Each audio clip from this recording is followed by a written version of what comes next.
সিমলা গ্রামে ম্যান্ডি নামে একটি ছেলে ছিল। সেই ছেলেটির বাবা একজন চা বিক্রেতা। এবার সেই ছেলেটি যথারীতি স্কুলে যেত।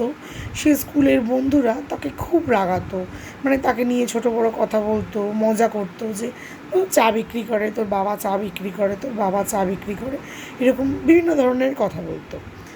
একদিন হঠাৎ তারা স্কুলে গেছে এবং টিচাররা তাদের বলল যে স্কুল থেকে তাদের একটা এক্সকারশনে নিয়ে যাওয়া হবে একটা জঙ্গলে, জিওগ্রাফি প্রজেক্টের জন্য। তো তারা তো মানে হঠাৎই এক্সকারশনে গেল। এবার এক্সকারশনে যাওয়ার পর সিমলা, মানে প্রচণ্ড ঠান্ডা, সিমলাতে তো জানোই মানে প্রচণ্ড ঠান্ডা। এবার সেখানে তারা যেতে যেতে যেতে যেতে অনেকজন একসাথে যাচ্ছিলো, যেতে যেতে কিছু বন্ধু, ম্যান্ডির কিছু বন্ধু আর ম্যান্ডি কী হলো, আলাদা হয়ে গেল, বিচ্ছিন্ন হয়ে গেল। এবার কী হলো, বিচ্ছিন্ন হয়ে যাওয়ার পর তারা রাস্তা খুঁজে পাচ্ছিল না। তাদের টিচাররাও অনেক এগিয়ে চলে যাচ্ছিলো, তারা কিছুতেই রাস্তা খুঁজে পাচ্ছিল না। এবার তখন তারা ঠান্ডায় তো জড়সড় হয়ে যাচ্ছে, কী করবে কিছুই বুঝতে পারছে না, কী করবে কিছু কি। ম্যান্ডি যখন এই এক্সকারশনে আসছিল তখন ম্যান্ডির বাবা বলেছিল যে ম্যান্ডি, তুমি একটা কাজ করো, এক্সকারশনে যাচ্ছ, তুমি একটা গামলা নিয়ে যাও আর কিছু চা পাতা নিয়ে যাও, তোমাদের এক্সকারশনে কাজে লাগবে।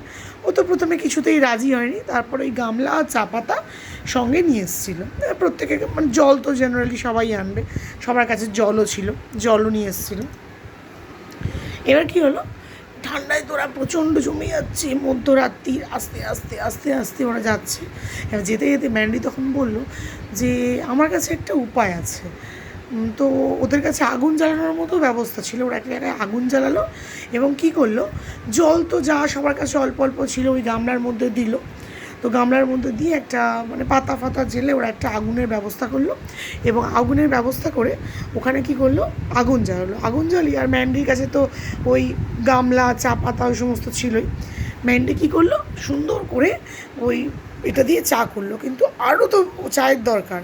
মানে তখন কী হবে, তখন কী করলো ওরা, বরফ, আশেপাশে বরফ পড়েছিল, সেই বরফ এনে চা তৈরি করলো। চা তৈরি করে খেয়ে সেই গরম গরম চা সবাই পান করলো এবং সবাই খুব মানে শরীর খুব গরম হয়ে গেল এবং শরীরটা খুব শান্তি হলো মানে ওই চাটা খেয়ে। তারপর তো পরের দিন তারা ওই স্পটে পৌঁছালো এবং গিয়ে টিচারদের বলল যে ম্যান্ডি আমাদের চা করে খাইয়ে আমাদের অনেক বড় অনেক বড় বিপদ থেকে বাঁচিয়ে, মানে ঠান্ডার হাত থেকে বাঁচিয়েছে। তো বন্ধুরা, আমরা এই গল্পটা থেকে কী শিখতে পারি, যে কারুর কোনো কাজ নিয়ে কাউকে ছোট করা বা কাউকে হেয় করা কখনোই উচিত না। কোনো কাজই ছোট না, কারণ কোনো মানুষের কোন কাজ কখন তোমার কী উপকারে লাগবে তুমি কিন্তু নিজেই জানো না। সেই জন্য কোনো মানুষের কোনো কাজকেই কখনোই আমাদের নিচু চোখে দেখা উচিত না। প্রতিটা মানুষের প্রতিটা কাজকে অলওয়েজ আমাদের অ্যাপ্রিসিয়েট করা উচিত।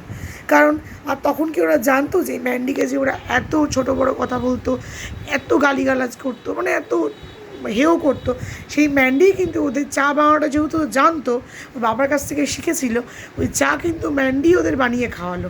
তবেই কিন্তু ওরা সেই শীততাপ থেকে শীতের ঠান্ডাটা থেকে নিয়ন্ত্রণ নিজেরা শীতটাকে নিয়ন্ত্রণ করতে পারলো।